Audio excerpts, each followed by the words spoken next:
আত্তিব অর্থাৎ সুগন্ধি ব্যবহার করা।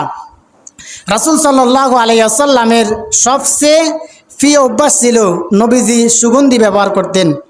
এই জন্য রাসূল সাল্লাল্লাহু আলাইহি ওয়াসাল্লাম বললেন, হুব্বিবা ইলাইয়া মিনাদ দুনিয়া আত্তিব, দুনিয়াতে আমার নিকট সবচেয়ে প্রিয় করা হয়েছিল সুগন্ধিকে। সুবহানাল্লাহ।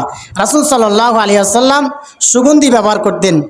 আমরা দেখা যায় অনেকে আমাদের আতের তালুর উপরে, আতের উপরের অংশে আতর ব্যবহার করি, কিন্তু রাসূল সাল্লাল্লাহু আলাইহি ওয়াসাল্লাম আতের উপরের ফিটে, অর্থাৎ আমরা যে হাত দিয়ে কিছু খাই, রাসূল সাল্লাল্লাহু আলাইহি ওয়াসাল্লাম আমরা তো উপরে ফিট দিয়ে আতর লাগাই, কিন্তু রাসূল সাল্লাল্লাহু আলাইহি ওয়াসাল্লাম উপরে ফিটে আতর লাগাতেন না, নিচের ফিটে আতর লাগাতেন, যাতে করে কোনো মানুষের সাথে যদি মুসাফা করতেন তার ওই হাতের মধ্যে আতর লেগে যেত। সুবহানাল্লাহ। তাহলে আপনারা যদি আতর লাগান বা কোনো সুগন্ধি ব্যবহার করেন, তাহলে হাতের তালুতে লাগানোর চেষ্টা করবেন। হাতের তালুতে লাগানোর পর যখন কোনো মানুষের সাথে মুসাফা করবেন, তখন ওই মানুষের হাতের মধ্যে সুগন্ধি লেগে যাবে।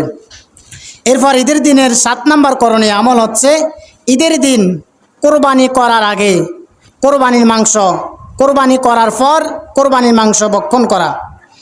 ঈদুল ফিতরের সুন্নাত হচ্ছে ঈদের নামাজে যাওয়ার আগে কোনো কিছু খেয়ে যাওয়া, অর্থাৎ আপনি ঈদের দিন, ঈদুল ফিতরের দিন ঈদগাহে আসার আগে রাসূল সাল্লাল্লাহু আলাইহি ওয়াসাল্লাম খেজুর খেয়ে আসতেন। ঈদুল ফিতরের দিন কোনো কিছু খেয়ে আসা, আর ঈদুল আজহার দিন কোনো কিছু না খেয়ে ঈদগাহে আসা, এবং তাড়াতাড়ি ঈদের নামাজ শেষ করে কোরবানি সম্পূর্ণ করে কোরবানির মাংস ভক্ষণ করা। সুবহানাল্লাহ। তাহলে ঈদুল ফিতরের নিয়ম হচ্ছে একটি, আর ঈদুল আজহার নিয়ম হচ্ছে আরেকটি। নবীজি ঈদুল ফিতরের নামাজ একটু দেরিতে পড়তেন, আর ঈদুল আজহার নামাজ সকাল করে পড়তেন, একটু তাড়াতাড়ি পড়তেন, যাতে করে নামাজ শেষ করার পর দ্রুত কোরবান করা যায় এবং কোরবান শেষ করে কোরবানির মাংস দিয়ে কোরবানি মাংস ভক্ষণ করা যায়। তাহলে ঈদের দিনের 7 নম্বর করণীয় আমল হচ্ছে ঈদের দিন তাড়াতাড়ি কোরবানির কাজ সম্পূর্ণ করা এবং কোরবান শেষ করে কোরবানির মাংস ভক্ষণ করা। ঈদের দিনের 8 নম্বর করণীয় আমল হচ্ছে ঈদুল আজহার নামাজ একটু তাড়াতাড়ি পড়া।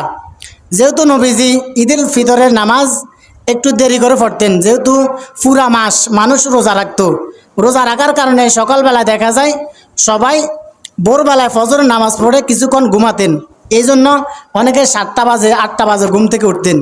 কিন্তু ঈদুল আজহাতে তো আর কোনো রোজা নাই, ঈদের দিন, ঈদের আগের দিন বা কোনো রোজা রাখার বা মানুষের ঘুমের কোনো অভ্যাস নাই।